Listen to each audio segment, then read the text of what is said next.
It's just like driving a car, you know. Hey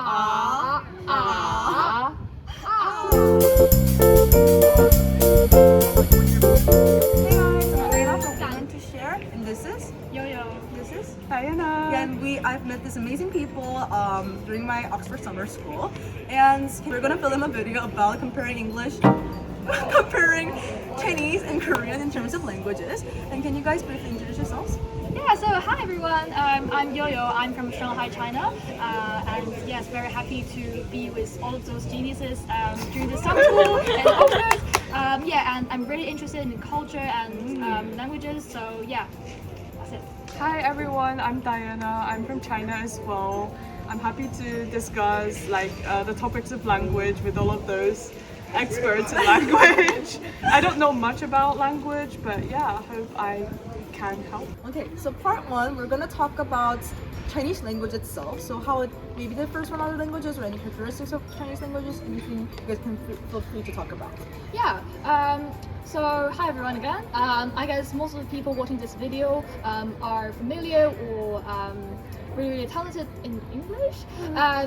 And there is the thing that I want to say, that there's a very big difference between Eastern and Western language. So say English as an example, it is based on the pronunciation. So if you see this word, you can pronounce it out.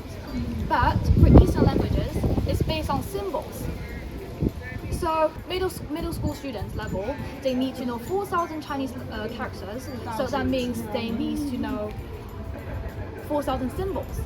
Even though they share a lot of similarities, it's still very, very difficult. And yeah, I think it's just the biggest difference between symbols and pronunciations. And also different types of Chinese characters. So we have traditional and simplified, as most of you might have already known. Because there are more strokes in traditional Chinese characters, so people in the 1940s, they tried to simplify the Chinese language to educate more people. You know a lot about Chinese language. So Chinese words can be grouped with different parts. So for example, if I'm talking about river, then the word he can be grouped by a part which symbolizes water, and he, which is another part of it. And also there are 4 intonations in Mandarin. I mean, I heard there are like 8 intonations in Cantonese, but I'm not an expert in Cantonese. So the 4 intonation goes like ah. Let's do that again. Yeah. You guys follow? Okay, first.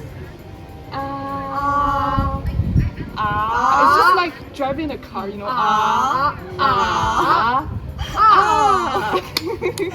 That was great. That was great. Oh, and there's another point that I want to make about pinyin. So it's the romanization of the Chinese language. So it helps people to pronounce Chinese characters if they don't know the symbol. For example, all these pronunciations are transferred into Latin characters. So it promotes people's communication. So we can all type. Oh, we can. Yeah. That's convenient. In part 2, we're gonna compare Chinese and Korean words that kind of sound similar. So, for example, the English would be Coke. What's that in Chinese? 可乐. Yeah, in Korean it's 콜라. So it's kind of similar, right? The next word is library. What's that in Chinese? 图书馆. Oh, it's 도서관 in Korean. Oh, that's really similar. Yeah. And the next is bank. Like, yeah, what's bank? It's 银行 in Chinese. In Korean it's 은행. So it's kind of really, oh my, it's really similar. And the next is chocolate. 巧克力. It's chocolate. Oh, it's the same word. Yeah, the same word, but that's actually very English. Yeah, it's chocolate. Yeah, oh, Asia that's did right. it. How about mountain? 山. 산. It's like yeah. And then what about like ready? 准备. No, we're 준비.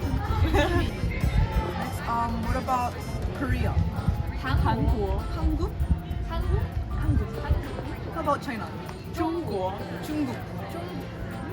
한국, 중국, 한국. 한국. What about success? 成功. 성공. What about like when you're moved? 감동. 感动. 감동. How about like your ID card? 身份证. 신분증. And what would be in Chinese like show your ID card? 请出示身份证. Oh my god. That was so sick. So thank guys so much for being in this video. Thank you in Korean. It's 감사합니다. You guys already know it. 감사합니다. Let's say 감사합니다 in the video. Okay. So 1, 2, 3. 감사합니다. Bye. Bye.